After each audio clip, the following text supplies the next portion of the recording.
Regresamos con el abogado Américo Martí, escritor, dirigente político, un consejero de la oposición que hoy está organizada en la Mesa de la Unidad Democrática. También lo fue en la anterior Coordinadora Democrática. Estamos analizando la situación del país y qué se puede esperar para los próximos meses.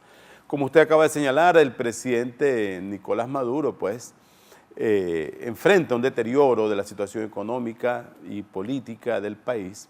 Muchos opositores pueden verlo ahora como un rival menor comparado con Hugo Chávez. De hecho, han proliferado mucho los chistes sobre Maduro y sus imprudencias cotidianas. Cada vez que aparece dice una nueva.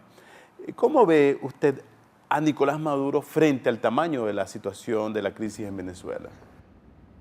Bueno, mira, cuando estábamos en la mesa de negociación y acuerdos, curiosamente de la delegación del gobierno, el más accesible era Maduro. Yo me entendía muy bien con él, hablábamos con mucha frecuencia. Fue en 2014 cuando se comenzaron a conversar. En el 2002. Ah, mucho más atrás. 2002. En esa mesa, pues, teníamos, fue una mesa coordinada o facilitada por el secretario general de la OEA, Gaviria, César Gaviria.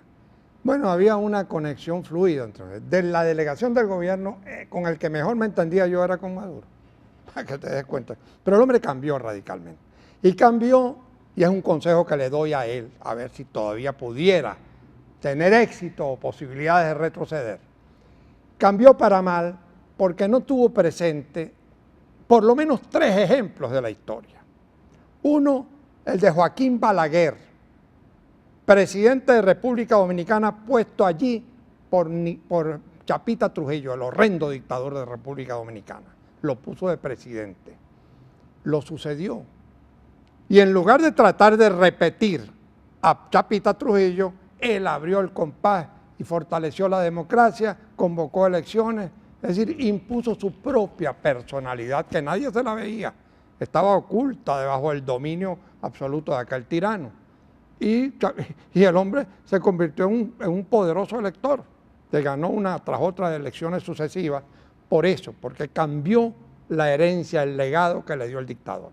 El segundo caso fue el de Adolfo Suárez, en España, puesto como secretario general del Movimiento Nacional de Franco por el caudillo Franco, tirano que gobernó 30 años y dejó una marca terrible en España.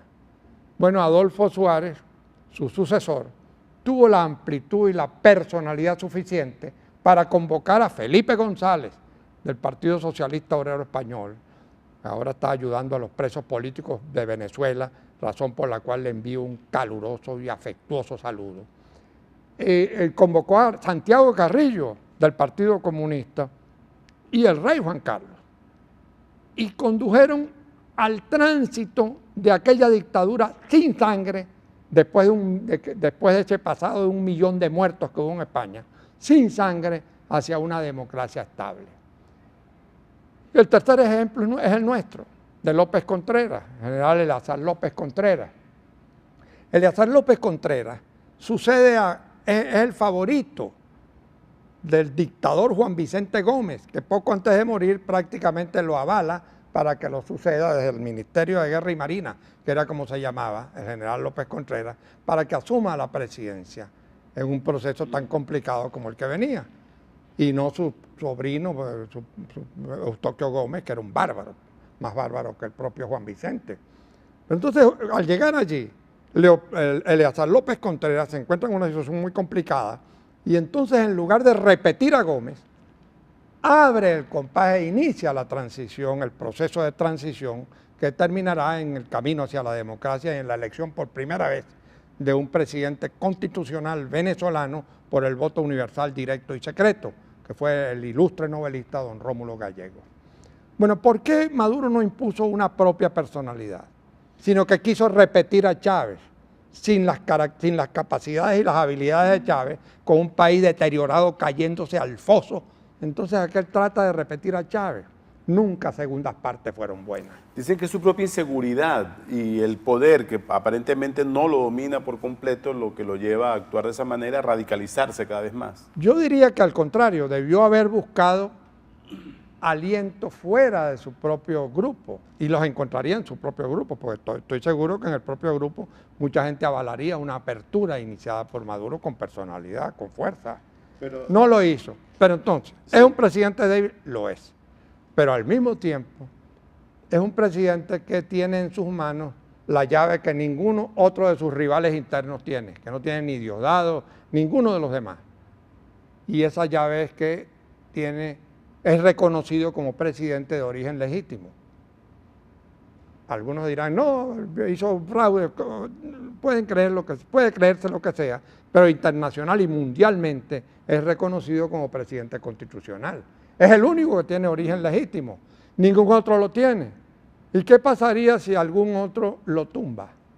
Llega al poder y ¿qué pasa? Lo aíslan internacionalmente. Y un país en las condiciones en que lo ha dejado esta combinación de Chávez y Maduro, tan inerme como está Venezuela. Es un pobre país abusado, un pobre país abrumado de dificultades, empobrecido, con el petróleo cayendo, con la industria petrolera en la ruina. En esas condiciones necesita más que nunca de contactos internacionales. Y sacar a Maduro significaría darle un golpe a ellos, darle un autogolpe, significaría que inmediatamente le haría un cerco a ese gobierno y no sobreviviría. Por eso la fuerza de Maduro está en eso, en ese hilo constitucional que ninguno de los demás tiene. Y a todos les interesa que Maduro siga allí porque la permanencia de Maduro allí equivale a la permanencia de ellos en su puesto. Pero justamente muchos críticos estaban señalando que Estados Unidos le dio el aire que le faltaba a Maduro cuando estaba contra las cuerdas, con estas sanciones a sus 7 funcionarios, que el gobierno capitalizó y las convirtió para el discurso en una sanción contra todo el país, e inclusive ahora tiene una ley de poderes habilitantes, poderes especiales en realidad, que lo faculta para gobernar por decreto. Lo convierte esto en un personaje más peligroso. Mira, esa ley era totalmente innecesaria porque el Congreso es absolutamente dócil. No ha habido Congreso más dócil, más servil, más lacayuno que este Congreso. Incluyo el Congreso del general Gómez, que recibió el apelativo de Congreso sisiísta. Y ustedes saben por qué lo llamaban sisiísta. Porque antes de que el general Gómez dijera yo quiero, sí, salían los parlamentarios antes de que formulara su petición, ya le estaban dando el sí. Es decir, bueno, así es este gobierno. ¿Para qué quería una ley habilitante? La ley habilitante la utilizará él con fines de intimidación, porque está con el agua al cuello, porque su economía no funciona, porque no encuentra salida, porque cada cosa que se le ocurra hunde más al país. Y la otra cosa que está utilizando es la famosa invasión yanqui. Claro que el presidente Obama puede haber facilitado, puede haberle brindado posibilidades de que reaccione el presidente Maduro con una fórmula tratando de unir al país alrededor de la bandera de la patria. Pero no porque haya sancionado a 7 corruptos y otros corruptos más. Eso no puede reprochársele a nadie. Y cuando se está recogiendo firmas, y que para la defensa de la patria, en realidad esas firmas son para la defensa de 7 corruptos o acusados de corrupción por fortunas increíbles que deben ser divulgadas y debe ser conocido y sancionado eso. El fiscal del Ministerio Público en Venezuela, o la fiscal o el fiscal, debería investigar esa fortuna en lugar de unirse a esta falsa campaña patriótica, porque invasión no va a haber. El error del presidente Barack Obama consistió en declarar a Venezuela una cosa que nadie puede creer, en amenaza para la seguridad de Estados Unidos, la potencia más grande del mundo, que tiene el ejército más poderoso del mundo, y ahora que se está recuperando económicamente más. Bueno, ¿cómo puede temerle a un pobre gobierno empobrecido, arruinado como el nuestro, que tiene los misiles amarrados con mecates, como se exhibió en la marcha, famosa marcha supuesto despliegue militar venezolano? ¿Cómo puede ser amenaza para Estados Unidos? Eso fue un error del presidente Maduro, que los asesores del presidente Chávez lo han utilizado muchísimo, diciendo que eso es preludio de una invasión. Pero invasión no puede haber. Aunque inventen que detrás de cada árbol hay un marino norteamericano. No puede haber. Estados Unidos está metido en escenarios muy intensos en el mundo en este momento y está tratando de no comprometer fuerzas de tierra, ni siquiera con la amenaza de ISIS, que es la amenaza más grande mundial. Ha contribuido a fortalecer los ejércitos nacionales amenazados, el ejército iraquí y a los valientes kurdos que han recuperado ya todo el terreno que les había quitado ISIS, lo han recuperado y el ejército iraquí avanza, etc. Pero no hay ni un soldado norteamericano comprometido en acción. Más bien está retirando soldados norteamericanos. ¿Quién va a imaginar que va a traer esos soldados para Venezuela, a crearse otro escenario gratuito sin necesidad? Con no negociar el petróleo con Venezuela, acaba con un gobierno artificial como lo es este. De manera que eso es una mentira cómica. Nadie cree en serio en esto. Solo cuando vi yo a la ministra, a la canciller Rodríguez, la hermana de Jorge Rodríguez, decir que esa amenaza era el preludio de la invasión. Es decir, ella cree de verdad que va a haber una invasión. ¿Quién cree aquí que va a haber una invasión? Nadie. Ni siquiera ellos mismos. Nadie. La prueba es que ellos mismos no creen que haya invasión y que nos están preparando. Y a mí me va a amenazar una potencia como Estados Unidos, estaría construyendo trincheras. Ahora, pero en la gente común que hace cola todos los días para conseguir productos básicos, muchos pacientes que se mueren por falta de medicinas, ¿usted cree que esas personas de verdad le copian el discurso a Maduro de la invasión y toda esta teoría de la conspiración? No, yo sospecho que no. Es decir, en esas colas nadie está gritando, vienen los yanquis. No. Yankee go home. Yankee go home. Esos son carteles que pone el gobierno, pero nadie se está... Yo no aprecio que haya una inquietud y un temor de que vayamos a ser invadidos nada menos que por la potencia norteamericana. Hay que ver cómo reaccionaban los pueblos cómo reaccionaba el pueblo de Irak, con Saddam Hussein, por ejemplo. Cuando se hablaba de la invasión de la tormenta del desierto. Bueno, chicos, pues, cavó trincheras debajo de la arena, fortaleció, hacía desfiles militares todos los días, exaltó el sentimiento patriótico y sin embargo se produjo la invasión. Pero chicos, aquí ¿qué es lo que está haciendo el gobierno aparte de utilizar eso para tratar de descalificar a la oposición?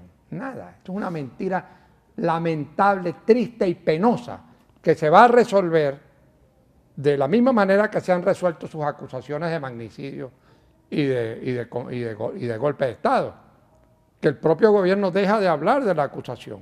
Pero esas acusaciones de magnicidio llevaron a la cárcel a Leopoldo López, llevaron a la cárcel a Antonio Ledesma, llevaron a la cárcel a los alcaldes, llevaron a la cárcel a mucha gente. Él cambia de discurso, el presidente de la República inventa una nueva conspiración o ahora una invasión, pero lo que no cambia es el estatus de los presos. Los presos siguen presos. Pero podría haber más presos entonces en nombre de esa ley de esos poderes especiales y la tal invasión. Podría haber más presos, eso es una... Pero eso, la acumulación de represión con hambre y la desolación de la gente en las colas y todos estos problemas puede ser un cóctel muy explosivo para ti, Nicolás. Puede ser muy explosivo. No deberías sorber esa copa envenenada que te están sugiriendo algunos de tus asesores. Esperamos que lo haya escuchado. Bueno, pues. Muchas gracias, doctor Américo. Ha sido un gusto esta conversación. Vamos a repetirla porque estos escenarios se mueven mucho en la política. No, y lo que viene nos va a dar temas que sobran, pues. Yo creo que el tema político en Venezuela ha sido opacado por el económico, pero sigue presente. No, el tema político debería estar a la altura, pero como tú dices, es que el problema es muy serio. La gente, mira, lo económico y la inseguridad, que están relacionados, pero cuando la gente encuentra el problema de los precios y sobre todo el desabastecimiento, ya no habla de más nada que de eso. Y claro, dicen, de ahí sacan conclusiones el gobierno, pero el tema es ese, no la política. Así es. Y de esta manera hemos llegado hoy al final de Análisis Venezolano. Ha sido un grato honor estar con ustedes de nuevo, esta vez conversando sobre el tema político y el escenario actual. El doctor Américo Martí, abogado, escritor, crítico tanto del gobierno como de la necesidad de la oposición de unirse para buscar nuevos escenarios para Venezuela, estuvo con nosotros en esta oportunidad. nos acompañará seguramente más adelante porque el escenario político y social venezolano tiende a moverse muy aceleradamente. Su anfitrión, Omar Lugo, los acompañó en esta oportunidad. Mi Twitter, @OmarLugo, disponible para preguntas y comentarios. Muchas gracias por acompañarnos y por permitirnos acompañarles en esta conversación. Esto es Análisis Venezolano. Hasta pronto.